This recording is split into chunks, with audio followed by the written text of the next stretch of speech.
PEGI 18. The biggest reveal in the trailer, the new playable character. Fans know who she is, but tell everyone who the new playable character is. Yeah, so in the first game, you play Corvo Attano, who is the royal protector wrongly accused of killing the Empress, out to clear his name and take down this the Loyalist conspiracy. The entire time, there's a 10-year-old girl who the game sets up may or may not be your daughter, who is watching you. And if you play ghost-like and you don't kill anyone and you're very stealthy, then she does drawings on the wall of her bedroom that present you as a father figure, and they're very calm. And if by contrast, if you murder everybody and you play very violent, she's got like black crayon and she's doing these monstrous drawings. You're affecting her. And we've had so many players come to Raph or come to me or come to someone on the team and say like, wow, that moment where I walked into her room and I saw that drawing on the wall and I realized like an impressionistic child is watching how I handle the situation, and I changed my play style because of that. So anyway, long story short, there's something kind of magical about Emily for us in the game, and as soon as we finished Dishonored 1, we began talking about how what we really felt energy about was continuing Emily's story. What kind of person would she grow up to be? What kind of empress would she be? And as you find out in the game, what kind of outlaw would she be? Right. Speaking of growing up, she's clearly not the same age she was when we last saw her. How old is she now? Yeah, the once 10-year-old girl is now the 25-year-old woman.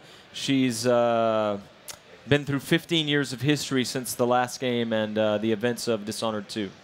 What else can you tell us about the person that she's become and grown from since being in the original game and being such a little girl to being the beautiful young woman she is now?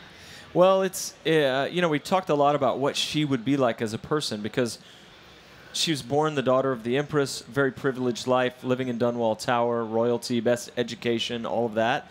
But she was very imaginative. In the first game, she's always talking about, someday I'm going to be on a sailing ship tracking whales and fighting pirates. And, you know, she's an imaginative kid. But then this terrible thing happens where her mother is, there's a political assassination. Her mother's killed in front of her. She's taken away by these people, rescued by Corvo. And so she's a person of privilege, but then who dealt with a big tragedy. And she's sort of marred by that. And then she spends the next 15 years raised and educated by Corvo Attano. And so that's kind of, she's a hybrid of those things. So cool. You could play as her for the entire game. Is that correct? Yeah, the way we set the new game up is that you start the game 15 years after the Rat Plague has ended, and you play for about the first 20 or 30 minutes as Emily. You get to kind of see a day in her life, and you get to see Corvo for the first time as a character moving around in the world. And then there's a dramatic, pivotal event that happens, and from that point, you choose to finish the game as either Emily or pick it up as Corvo. And for the rest of the game, you're either Emily Kaldwin or you're Corvo Attano.